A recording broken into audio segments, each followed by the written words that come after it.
Hello everybody and welcome back to a brand new video on the channel, guys. So what I have for you guys today is another episode of the Championship Roundup, guys. So in this episode today we're going to be going over all the Championship action that took place this weekend, and we're going to be going over each and every match which took place. And honestly, this weekend once again we had another very interesting week in the Championship. We had a lot of goals scored and we had a lot of interesting matchups to talk about as well. So what I want to know from you guys is basically, what did you think of your team's performance? Make sure you leave a comment in the comments down below. I will be very interested to know. As well as that, who do you think scored the goal of the weekend, and who do you think got the result of the weekend as well? I'll be revealing what I thought they were at the end of the video, but like I said, I'd be very interested to know what you guys had to say about that. So just before we get into any of the games, guys, I will include your comments on screen now. So if any of you guys did successfully manage to predict any of the scorelines this weekend, I will include your comment on screen now. So fair play to everyone who did correctly guess a score this weekend. And this week I actually managed to get 2 score predictions correct, so that's not too bad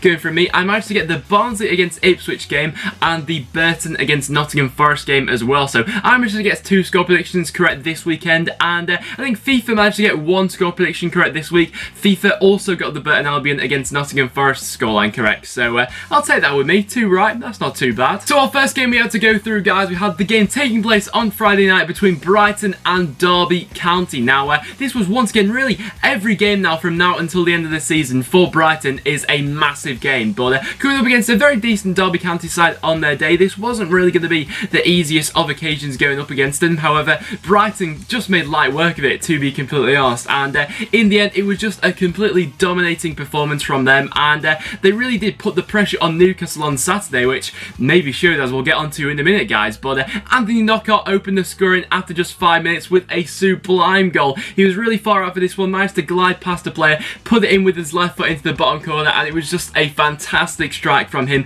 Definitely a contender for goal of the weekend, that one. But overall it was just a completely dominant performance. But I'd say in terms of Derby County, they'll have been very disappointed with this one, really. If I could think of one word to sum up Derby's performance for this one, it would probably be quite passive, really. They weren't really getting into Brighton like they probably should have been doing. So I'd like to know from Derby County fans, what's your current opinion on Steve McLaren? I'd be very interested to know. Do you think that he's not the right man for Derby next season, or do you think that he should be backed in the summer with everything that he wants and then he'll be able to take you forward? Let me know down below, because it's a bit of a weird one with Derby at the moment. And then into our next game, guys, we had Aston Villa, who came up against Sheffield Wednesday. And to probably a lot of people's surprise, actually, Aston Villa managed to walk away with the 2-0 home victory, thanks to 2 goals from Jonathan Codger. So for this game, Sheffield Wednesday actually started this game quite brightly, really. In the first half, they had quite a few opportunities, but against run of play, really, Aston Villa managed to go 1-0 up, thanks to Jonathan Codger, like I just said. And in the second half, the balance of the game did shift slightly, with Sheffield Wednesday getting a red card early on in the second half, and they were then of course forced to play with 10 men for the rest of that half. But to be completely honest, I didn't think Sheffield Wednesday were all too bad in this game, but they just couldn't seem to get the ball into the back of the net with that final clinical quality, really, but which is quite surprising, really, looking at their squad. But they did have quite a number of key players missing for this game as well, and they probably should have had a penalty in the second half as well. So if you're looking at it from that perspective, they were a little bit unlucky, but really in this league, in the Championship, you make your own luck, really. And Aston Villa managed to get the 2-0 victory.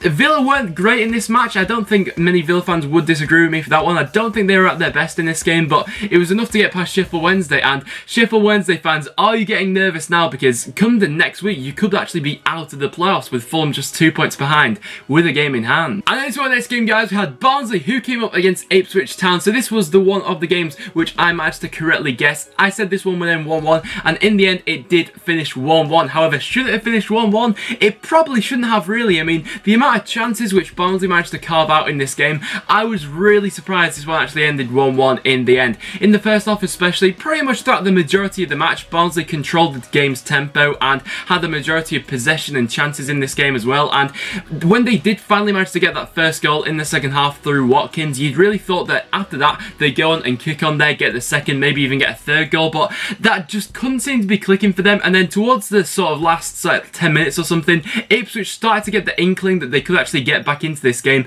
and get something from it. And lo and behold, it was their magic man, Tom Lawrence, who stepped up yet again in the 93rd minute to put home an equaliser. Now, I saw an interesting stat actually. I think Ipswich have been unbeaten now in their last 8 games. However, 7 of those games have been a draw, which is just absolutely obscene, really. I mean, there's consistency and then there's just that, really. So I'm not really sure what to say about that, but in terms of this game, Barnsley probably should have won. Ipswich, they'll take a point. And into our next game, guys, we had Brentford, who came up against Huddersfield Town. So, of course, with Brighton winning at the week on Friday night, it was crucial that Huddersfield went into this game and managed to go ahead and pick up all 3 points. And in the end, they, of course, managed to do just that. However, Brentford didn't make it easy for them, and, you know, I think a lot of people were predicting Brentford to really go ahead and give this Huddersfield team a really good game, and in the end, they did just that, really. I mean, Huddersfield had a little bit of fortune, really, with the goal that Van Lopara managed to get in to the back of the net, but we're not going to take anything away from them. It wasn't the best performance from Huddersfield, I think that's fair to say, but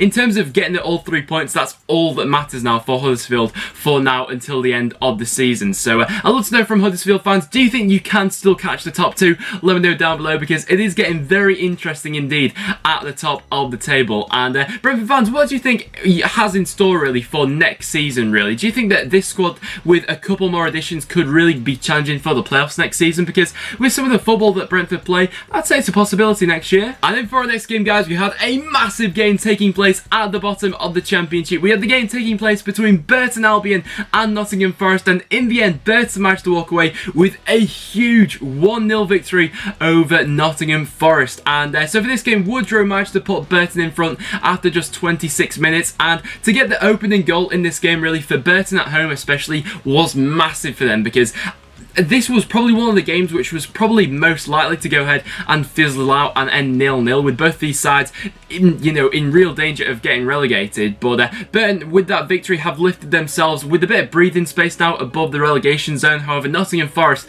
have really been dragged back into it, especially with a couple of other teams like Bristol City this weekend managing to get a victory. Forest fans, are you starting to get really nervous now? I think you're only 2 points off the relegation zone, which that's just absolutely mad, really. Looking through some of the players that Forest have got in their squad, how they've ended up in this predicament is just absolutely mental, really. But ever since Burton did get that goal in this game, they stuck to their game plan, made themselves very solid and hard to get through. In the end, Forest just couldn't do that. Despite having probably more possession and chances and things like that, they couldn't work their way through Burton. And then into our next game, guys, we had Cardiff City, who came up against Birmingham. So for this one also managed to finish as a 1-1 draw. So I know a lot of people going into this game were backing a Cardiff victory, but in the end, fair play to Birmingham. They managed to go ahead and snatch a point from this game. But in terms of how the general flow of this game went, of course, 2 sides really here which aren't playing for anything, from now until the end of the season. Now, neither of them will go down and neither of them will make the playoffs, so it's going to be mid-table for these 2 sides this season. So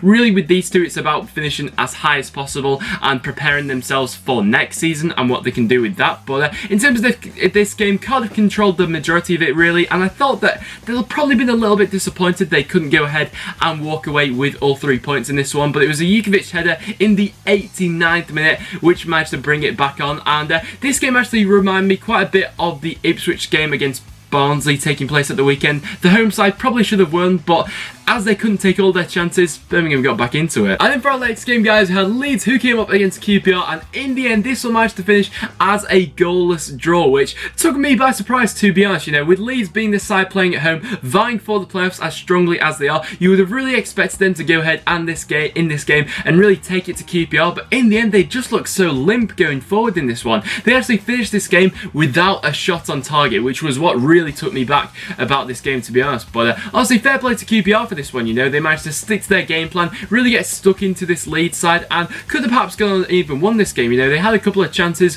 where Rob Green needed to be on his toes, but in terms of a Leeds perspective, very disappointing. And then into our next game, guys, we had Newcastle, who came up against Fulham, and in the end, Fulham managed to walk away with a 3-1 victory, and oh my word, what a massive result this is for Fulham. This was just absolutely pivotal. I mean, for Fulham to really keep alive their playoff hopes and really be in contention for that, they need to go ahead and pick up something from this game. So to go ahead and pick up a 3-1 victory against top of the table Newcastle was a massive statement of intent, especially with Sheffield Wednesday losing in this weekend as well.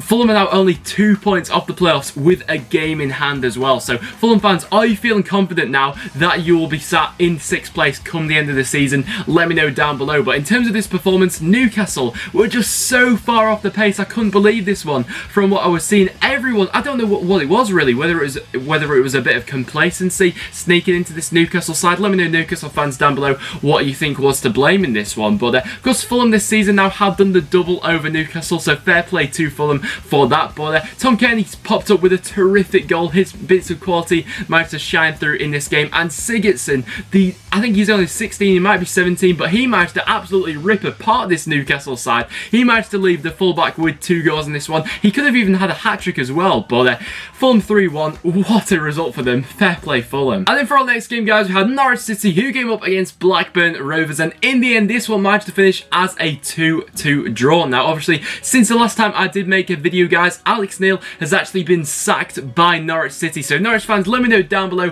what you did think of that. In my opinion, I wasn't really, I don't know really. I think I can definitely understand why they'd done it, but I was a bit surprised at the timing they'd done it, really. I mean, Norwich at one point in the season were under an awful run of form, and I thought, you know what, now's the time to make the change, you know. I think it was around about in January, maybe a bit earlier than that, but I thought now is the time to make the change, get rid of Alex Neil, and you could still have a hope for the playoffs. But they just left it very late into the season, which kind of took me back a little bit. But let me know as well down below who you would like to see as a replacement. I'd be very interested to know. But in terms of how this game went, it's a bit of a frustrating one for Norwich, really, as they did have to play the majority of this game with 10 men, which Blackburn looked to take advantage of, and honestly, they were quite close to actually going ahead and picking up all 3 points, but Cameron Joe managed to come back and level it up for the home side. So in the end, Blackburn, it's not a bad point, you know, for them. They could have potentially gone and won this game, but everything's a massive point for Blackburn at the bottom of the table now, and Norwich, who knows really. And into our next game, guys, we had my club Preston North End, who came up against Reading, and in the end this one managed to finish 3-0 to Preston. And Tom Barkhusen in this game, oh my word, he just had the absolute game of his life. He managed to get 2 goals and an assist in this game, and some of the goals, his first goal he scored, if you've not checked it out, make sure you go check it out. The goal Horgan scored was absolutely terrific as well. But in terms of what I was expecting to happen from this game, I don't know really, I was expecting Reading to go ahead and really be up for this game, really. I know they had a couple of players out of this game, like I know they had Liam Moore, who's quite a pivotal part of that back line, out of this game. But in terms of how Reading actually played, in the first half they weren't too bad. They managed to get a couple of long range attempts which just couldn't sneak in, you know. I know Gareth McCleary had a couple of opportunities, but in terms of how they went in the second half, Reading just completely capitulated, and they were awful in the second half. I couldn't really believe it, you know, a top 6 side. But honestly, all credit has to go to Preston in this one. I think we really did take the game to Reading. We played on the counter-attack very well. Some of the pace Preston have got going forward now with the likes of McGeady, Barkhusen, Horgan, and then people like Robinson off the bench is just absolutely terrific. Preston fans, let me know down below what you thought of this game. I thought it was absolutely terrific. One of our best performances this season, and a great game to watch from my point of view, obviously. But Reading, a very disappointing one, and Reading could even slip out of the playoffs. Now, that would be dramatic. Do I think it'll happen? I think they'll just about hang on, but their away form recently hasn't been great. Then for our next game, guys, we had a massive game taking place at the bottom of the Championship. We had Wigan Athletic, who came up against Bristol City, and in the end, Bristol City managed to take full advantage and get a slim 1-0 victory. However, I must say there was quite a lot of fortune in Bristol City's goal. First of all, it did come from a corner, which in all honesty, it probably shouldn't have been a corner, and as well as that, I think he was stood in an offside position as well to top it all off, so it was quite close, but I think he was just about offside. So it was Aidan Flint who got the winner for Bristol City. So that everything just seems to be going against Wigan at the moment in terms of luck. But in terms of going forward for Wigan, it's just such a mess really going forward. They just, how many times Wigan have drawn a blank this season, especially under Warren Joyce recently, is absolutely baffling to me, you know. When Omar Bogle came into the squad, I thought this is the time time now. He'll be the signing to keep Wigan up, and I don't think he's a bad player. I just don't think he's getting the service, and I think that's been shown, you know, in their performances recently. But in terms of 3 points, this could be huge for Bristol City. And talking about 3 points, which could be huge for a club, this is also the case with Wolves, who managed to take full advantage with a slim 1-0 victory over Rotherham. And honestly, with other sides winning at the bottom of the table, Wolves, it was pivotal that Wolves went ahead and took full advantage of a team at bottom of the table and picking up all 3 points. It was Weimann who popped up with the goal on the 45th minute, and in terms of quality, understandably so, this wasn't the game of the weekend. I think that's pretty self-explanatory really, with these two sides coming up against each other, but there's definitely still that possibility of relegation looming over Wolves. But with more performances like this, and more than anything, more results like this, they could just get over the line. So now guys, for my goal of the weekend, there are a lot of contenders for this one. You know, I could give it to Tom Bockhausen. His first goal was absolutely terrific for Preston against Reading. I could give it to Anthony Knockaert, but instead I'm going to go ahead and give it to Tom Kenny. I felt like the goal, just because of the significance of the goal that he actually scored against the top of the table in Newcastle, it was a terrific hit into the back of the net, top corner, it looped past the keeper. So my goal of the weekend is going to go to Tom Kenny, and my result of the weekend as well is going to go to Fulham. It has to go to Fulham for going ahead and dismantling Newcastle by 3-1. Overall, just a massive result for Fulham, which could see them going into the top 6 come next week. So let me know in the comments down below, what was your goal and performance or result of the weekend? So guys, that will now wrap it up for this episode of the Championship Roundup, guys. So if you have enjoyed, make sure you do leave a like. It is always massively appreciated. As well as that, make sure you leave a comment in the comments down below as to what you thought of your team's performance this weekend. I'd be very interested to know. But apart from that, thank you so much for watching. Make sure you subscribe around here for regular Championship content. Make sure you follow me on Twitter as well, as I always tweet before I upload a video. Therefore, you'll never miss a video ever again, guys. But apart from that, thank you so much for watching, and I'll see you all in the next one.